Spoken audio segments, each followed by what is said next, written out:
Video শুরুতে দেখেই বুঝতে পেরেছেন আজ চলে গেছিলাম গাজন উৎসব দেখতে। চৈত্র মাসের শেষ সপ্তাহে গাজন ও চড়কের মেলা হয়ে থাকে গোটা রাঢ় বাংলা জুড়ে। এটা একটা গ্রামীণ লৌকিক উৎসব যা মূলত শিব ঠাকুরকে কেন্দ্র করে হয়ে থাকে। তো এবারে আমি এই উৎসব বা গাজন পুজো দেখতে চলে গেছিলাম হুগলি জেলার শিয়াখালাতে। পুরো ভিডিওটা দেখুন, দেখতে থাকুন এক্সপ্লোর উইথ সুমন। আর জানুন গাজন আসলে কি, কেন এই উৎসবের সূচনা হয়েছিল, কিভাবে এই পুজোগুলো হয়ে থাকে। এক এক জায়গায় এক এক রকম নিয়ম, কখনো তা চড়কের মেলা, কখনো তা গাজনের উৎসব।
হুগলি জেলার শিয়াখালা ব্লকের অন্তর্গত এই ব্যানার্জি পাড়াতে শিবকালী মন্দির রয়েছে, যেটাতে বেশ বড় করেই গাজন পুজো এবং চড়কের মেলা হয়ে থাকে।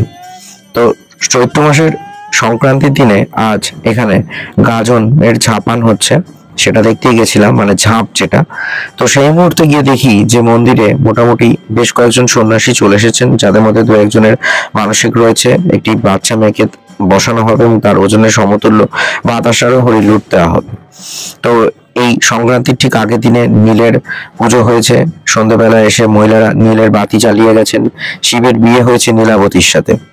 তো এরকম নানা কাহিনী রয়েছে যেগুলো আমরা শুনতে পাবো এখানকার সেক্রেটারির মুখ থেকে। এছাড়া যেটা দেখলাম যে এই মেলাতে বা এই উৎসবে আস্তে আস্তে বিকেলের দিকে বেশ ভালোই ভিড় হচ্ছিল। 4টের পর থেকে এখানে পুজো শুরু হয়েছে।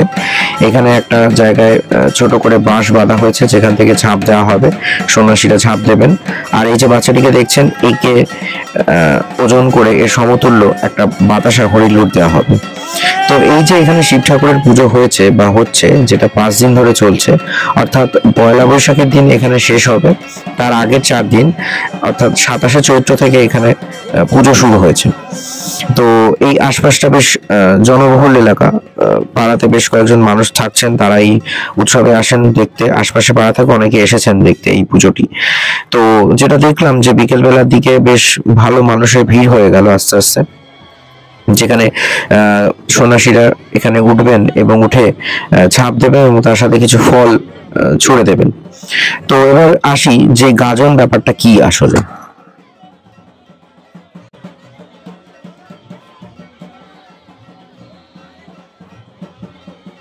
দেখতেই পাচ্ছেন যে এখানে মেয়েটির যতটা ওজন সে সমতুল্য বাতাসা বস্তায় করে দেওয়া হচ্ছে এবং ওজন করা হচ্ছে। সেই সমতুল্য বাতাসা এখানে হরিলুট দেওয়া হবে। এটা মানসিক ছিল, তার ফ্যামিলি থেকে মানসিক করেছিল যে বাতাসা হরিলুট দেবে যতটি বাচ্চাটির ওজন। তার বাবা মা এখানে উপস্থিত ছিল দেখলাম।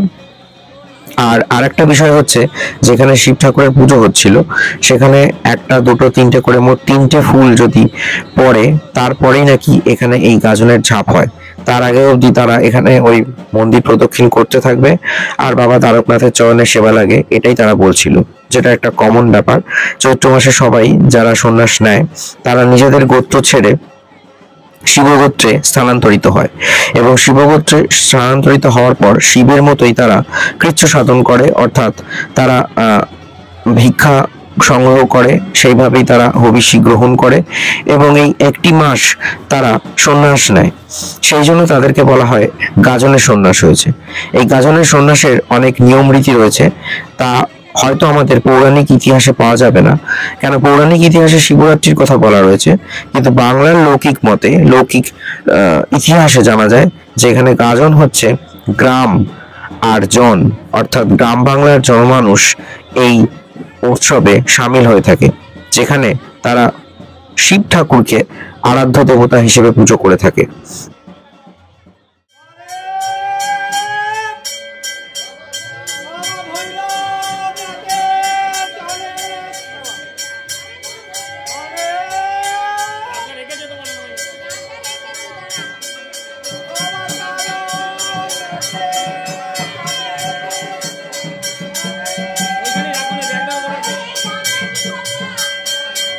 এই মন্দিরে গাজনের উৎসব শুরু হয়েছিল প্রায় আজ থেকে 200 বছর আগে, মানে বলা চলে নবাবের সময় থেকেই চলতো।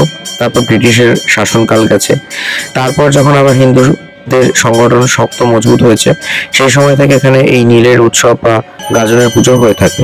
তো এখানে যেটা দেখা গেল যে এই মন্দিরটি নাকি একসময় নারকলের বেড়া দিয়ে ঘেরা ছিল এবং তখন এই মন্দিরটি এরকম স্থায়ী মন্দির ছিল না, নারকল গাছের বেড়া বা নারকল পাতা দিয়ে ঘেরা একটি জায়গাতে শিবলিঙ্গটি ছিল।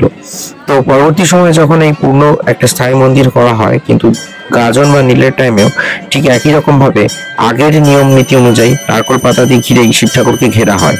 সামনে 3টি ঘট রাখা থাকে এবং সেখানে পুজো হয়ে থাকে। শিবের বিয়ে হয়েছে কালকে নীলাবতীর সাথে। তো যেটা বলছিলাম যে ধর্ম ঠাকুরকে আশ্রয় করে এই গাজন উৎসব শুরু হয়েছিল।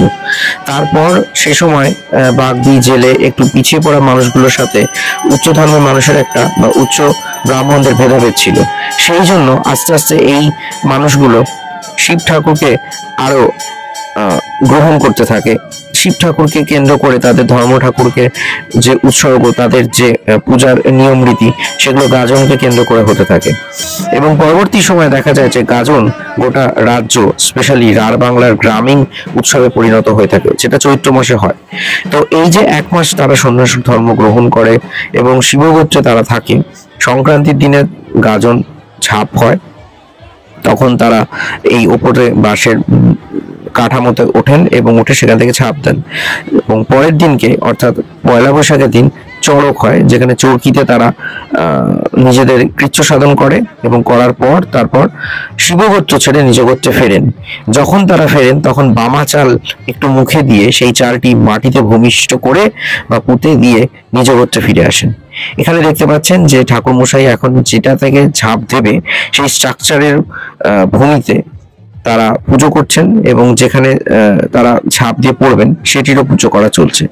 এরপর আমরা শুনতে পাবো সেখানকার সেক্রেটারি মহাশয় কি বলছেন এবং এই ক্লাবের ইতিহাস, ক্লাবে কি কি পুজো হয়ে থাকে সারা বছর, সেগুলো জানতে পারবো। চলুন দেখি ভিডিওর বাকি অংশটা।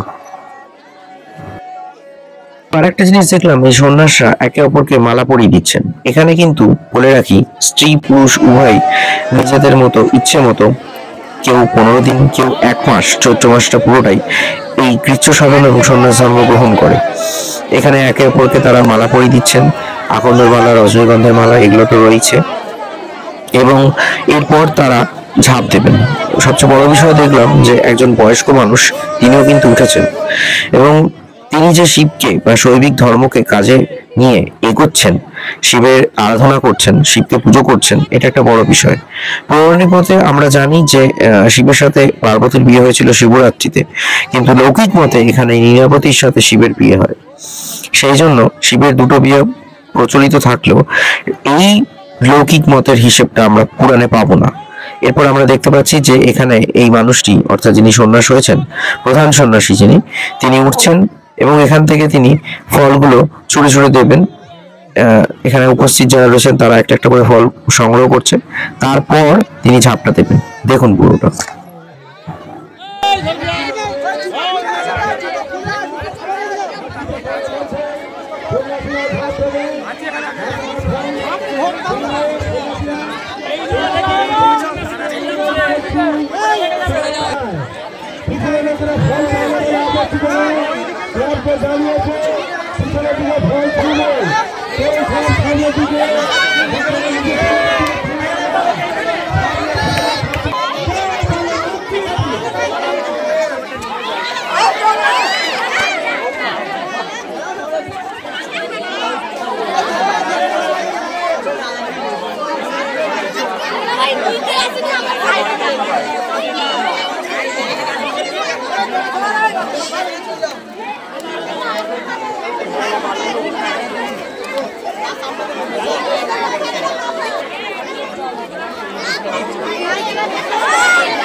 যেটা বলছিলাম যে এই সন্ন্যাসী মহাশয় উনি উঠেছেন এবং এখান থেকে ফলগুলো ছুঁড়ে ছুঁড়ে দিচ্ছেন, যেগুলো মন্দিরের সামনে উপস্থিত যারা রয়েছেন পাড়ার স্থানীয় বাসিন্দারা তারা সেগুলো লাফিয়ে সংগ্রহ করছেন। খানিকটা হরি লুটের মতোই এখানে ফলগুলো ছুঁড়ে দেওয়া হয়।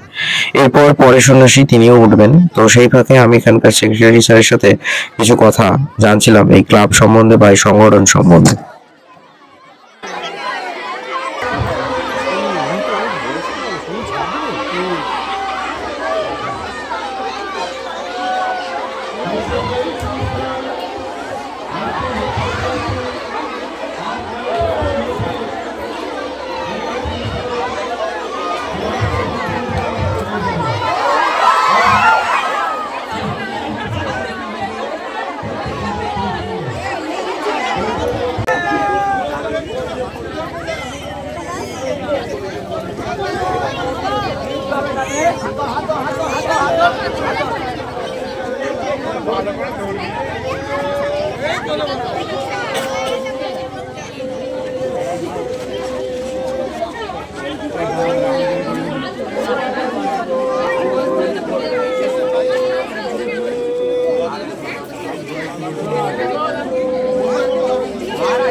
শিবের মাথাতে ফুল টাকা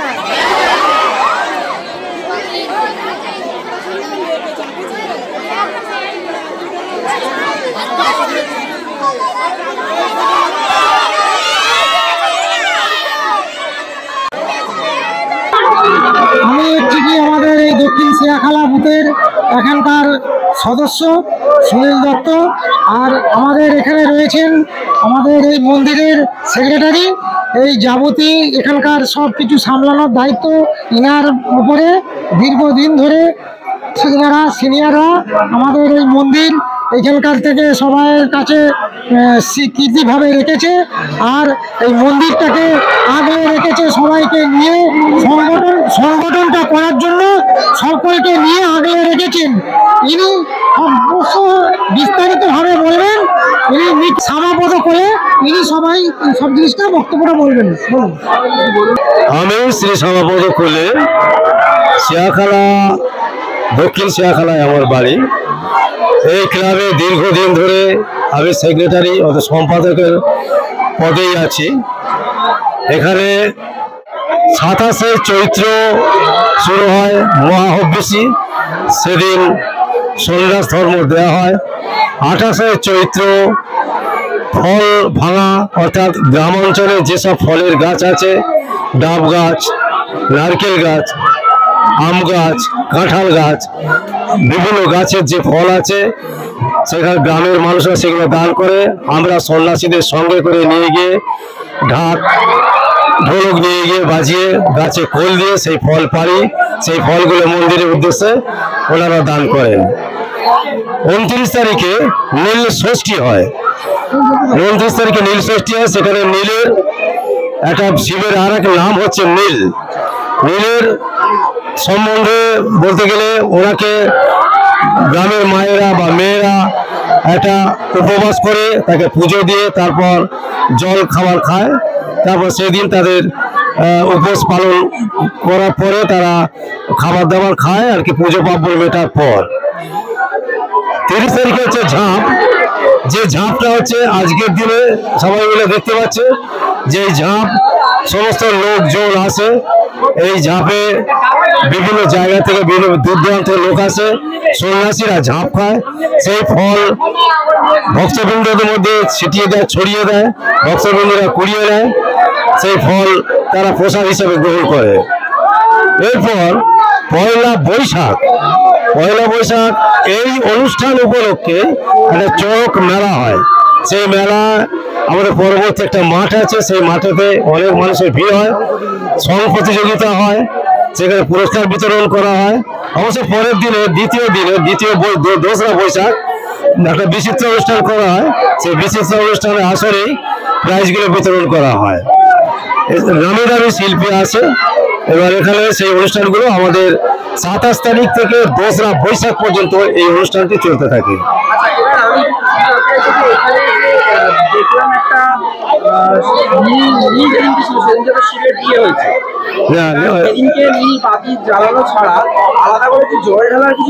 আলাদা করে জল ঢালার ব্যাপার ছিল না। ওই দিনে মিলে বাতি জ্বালানো হতো। সেই বাতি জ্বালিয়েটা মায়েরা উপোস করতো। এবার সেখানে পূজা পার্বণ দিয়ে তারপরে মায়েরা খাবার দাবার খেতে হয়। জল ঢালা কোনো ব্যবস্থা নেই। শিবরাত্রি উপলক্ষে এখানে যে শিবরাত্রি অনুষ্ঠান চলে সেটা এখানেই হয়। শ্রাবণ মাস জল ঢালা মানে শিবের অনুষ্ঠান জল ঢালা। সামনে 3টে ঘট রাখা আছে শিব ঠাকুরের। 3টে ঘট কেন? ওটা একটা ঘট থাকে।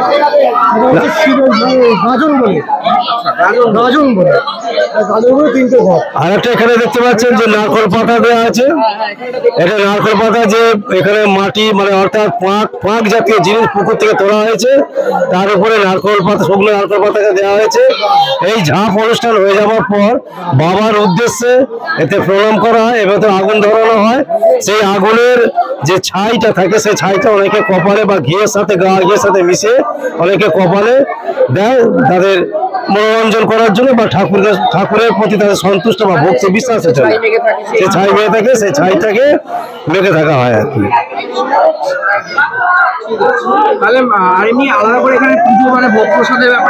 হ্যাঁ, এই যে আজকে যে অনুষ্ঠানটা দেখছেন, এই অনুষ্ঠানে যে প্রসাদ যেমন এরা ছুটছে, সেই প্রসাদ ছাড়াও এখানে বাতাসা বিতরণ করা হবে।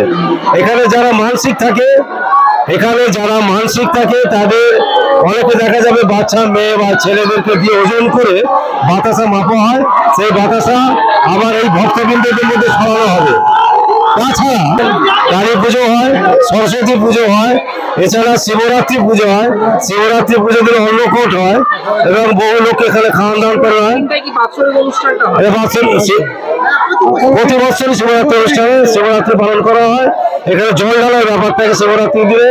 যেসব মায়েরা বা বোনেরা বা আরো সব যারা সব এখানে জল ঢালে মানে তারা পুজো দেয় বা এখানে যারা ভক্তবৃন্দ থাকে তারা জল মানে ঢালে, শিবের মাথায় জল ঢালা হয়। সে মানে শিবরাত্রিতে অনুষ্ঠান একটা হয় এবং এই শিবরাত্রি উপলক্ষে পরের দিনে অন্নকূট হয়। সেই অন্নকূটে বহু মানুষকে খাওয়ানো হয়। সেটা শিবরাত্রির পরের দিন।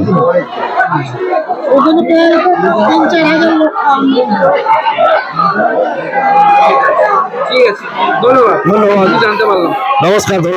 তো আজকে ঘুরে এলাম হুগলি জেলার শিয়াখালা থেকে, যেখানে গাজন উৎসব বেশ বড় করেই হয়, চড়কের মেলাও হয় এবং বলা চলে এই গ্রামের বেশ কয়েকটা অংশ জুড়ে এই মেলাটি হয়ে থাকে। তো এখানে শিবের উদ্দেশ্যে অনেকে সংসাজে গোয়াজুলাইকের মতো প্রতিযোগিতা হয়, আর তার সাথে চড়কের মতো চড়ক বৃক্ষ রোপণ করে বা মাটিতে ভূমি পুজো করে চড়কের পুজো হয়ে থাকে। তো এটাই ছিল আজকে চড়কের এবং গাজনের মেলা, যেটা রাঢ় বাংলার একটি প্রাচীন উৎসব। ভুলতে বসা বাঙালিকে নতুন করে মনে করানোর চেষ্টা করলাম শুধুমাত্র এই চড়কের মেলাতে, যে আসলে আমাদের ঐতিহ্য এখনো অটুট রয়েছে, যেখানে গ্রাম বাংলার মানুষ টুসু মেলা বা চড়কের মেলার মতো প্রাচীন উৎসবগুলোকে বাঁচিয়ে রাখার একটা চেষ্টা চালিয়ে যাচ্ছে, যেখানে এই মেলাগুলোই তাদের কাছে একটা ঐতিহ্য, এই মেলাই তাদের কাছে একটা প্রাণ, যা সারা বছর তাদেরকে অক্সিজেন যোগায়। তাই অবশ্যই নববর্ষ এবং তার সাথে নিউ ইয়ারের মতো নতুন যে সমস্ত পার্বণগুলোতে বাঙালি মেতে উঠেছে, তা সে শ্রাবণ মাসের সবুজ চুরি পড়া হোক কিংবা নবরাত্রি পালন করা হোক, বাঙালি যেন তার শেকড়টাকে ভুলে না যায়। বাঙালি যেন তার এই প্রাচীন উৎসব, প্রাচীন মেলা চড়ক বা গাজনের ঐতিহ্য কিভাবে মেলাগুলো শুরু হলো তা একবার যেন জানার চেষ্টা করে এবং সেই ঐতিহ্যকে যেন বাঁচিয়ে রাখে। Stay tune on explore with Suman. ভিডিওটা কেমন লাগলো অবশ্যই জানাবেন, আর ভালো লাগলে অবশ্যই চ্যানেলটা সাবস্ক্রাইব করুন। দেখতে থাকুন চ্যানেলের বাকি ভিডিওগুলো, যেখানে নানা রকমের অজানা মন্দির, উৎসব ও লৌকিক যে সমস্ত পার্বণগুলো রয়েছে সেই সম্বন্ধিত নানা রকম ভিডিও এবং কিছু তথ্য আমি দেওয়ার চেষ্টা করে থাকি। তাই অবশ্যই ভিডিওটা দেখুন আর নিজেদের মতামত জানান কমেন্ট বক্সে। Stay tune on explore with Suman.